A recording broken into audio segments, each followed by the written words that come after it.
نماز کے بغیر جو اپنی زندگی گزارتے ہیں ان کی زندگی میں سوائے ٹینشن اور دکھ کے اور ہو کیا سکتا ہے؟ خشوع کے ساتھ نماز کرنا سیکھو. نماز پڑھنے کے بعد آپ ہلکے پھلکے پاؤ گے اپنے آپ کو. رقت کے ساتھ اللہ کے حضور گڑ گڑاتے ہوئے سجدے کرو, اس کا اپنا سرور پاؤ گے. اللہ اکبر. لیکن ایک بندہ کہے کہ جناب میں نماز پڑھتا ہوں لیکن ایسی کیفیت تو پیدا نہیں ہوتی, تو شیطان اس کو کہتا ہے کیا فائدہ ایسی نماز پڑھنے کا؟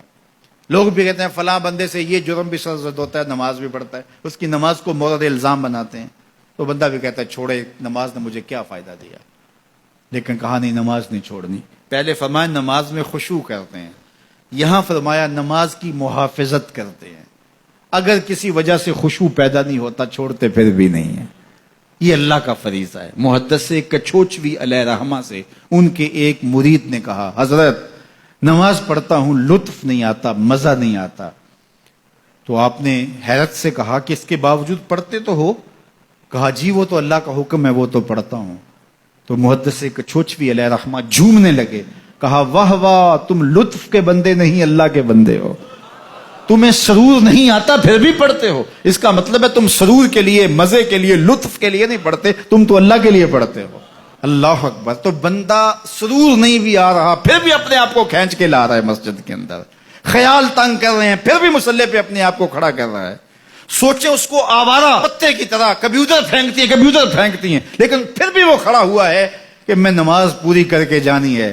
بار بار کبھی بھولتا ہے لیکن پھر دوبارہ نیت مان کے کھڑا ہو جاتا ہے, نہیں میں پوری کر کے جانی ہے. یہ کیوں کرتا ہے؟ میرے اللہ کا حکم ہے.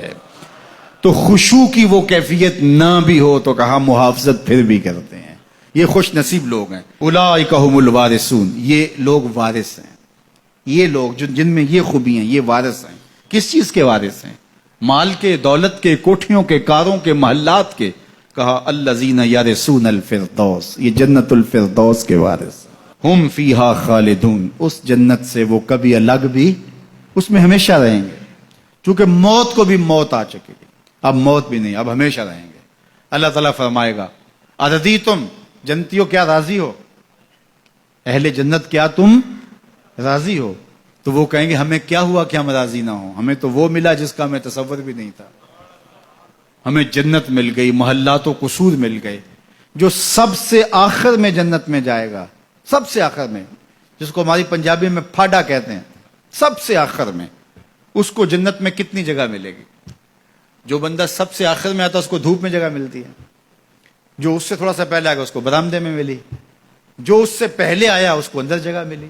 ایسے ہی ہوتا ہے. تو جو سب سے آخر میں جائے گا جنت میں تو وہ سب سے بڑا گناہگار ہوگا, اور جہنم کے رگڑے سہ سہ کے وہ جہنم سے نکلے گا سب سے آخر میں. بخاری شریف میں تذکرہ موجود ہے. اللہ کے حضور حاضر ہوگا اور اللہ اس بندے کو کہے گا بتا کیا چاہیے؟ وہ کہے گا مالک مجھے یہ چاہیے. اللہ فرمائے گا لکا ما تمنیت, جو تو نے آرزو کی جات سب کچھ میں نے تیری جھولی میں ڈال دیا, اب جنت میں چلا جائے گا. اب اس کو تو یہ ہوگا سایہ دیوار میں جگہ مل جائے تو غنیمت ہے, جنت کے کسی درخت کے نیچے جھونپڑا لگا لوں تو کافی ہے, چلو کوئی 2 مرلے کا 3 مرلے کا کٹھیا بھی مل جائے تو کافی ہے. اس کے لیے تو اتنا ہی کافی کہ جہنم سے نکل گیا. لیکن اس کو کہا جائے گا جا جنت میں چلا جا, اور تیرے لیے جنت میں دنیا سے 10 گنا جگہ ہے. دنیا سے, بخاری کی روایت, 10 گنا جگہ. یہ 7 بر اعظم پہ پھیلا ہوا جہاں, اور اس کو 10 سے ضرب دے, اتنی جگہ اس کی ہے جو سب سے آخر میں جائے گا. جب اللہ یہ فرمائے گا تو وہ کہے گا اتسخر وانت الملک, میرے رب تو مجھے رب ہو کے مذاق کر رہا ہے, مالک ہو کے مجھ سے مذاق کر رہا ہے, بادشاہ ہو کے مجھ سے مذاق کر رہا ہے. اس کو لگے گا ہی نہیں کہ مجھ کو, میں ساری زندگی پاپ کرنے والا لیکن ایمان کا چراغاں تو اندر تھا.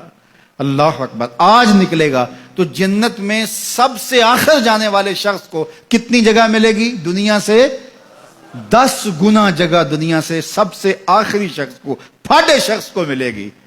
پھر بلال حبشی کی جاگیروں کا عالم کیا ہوگا؟ ابو بکر عمر کی جاگیروں کا عالم کیا ہوگا؟ بابا فرید گنج شکر, داتا گنج بخش علی اجویری, شیخ احمد مجدد الفسانی کی جاگیروں کا عالم کیا ہوگا؟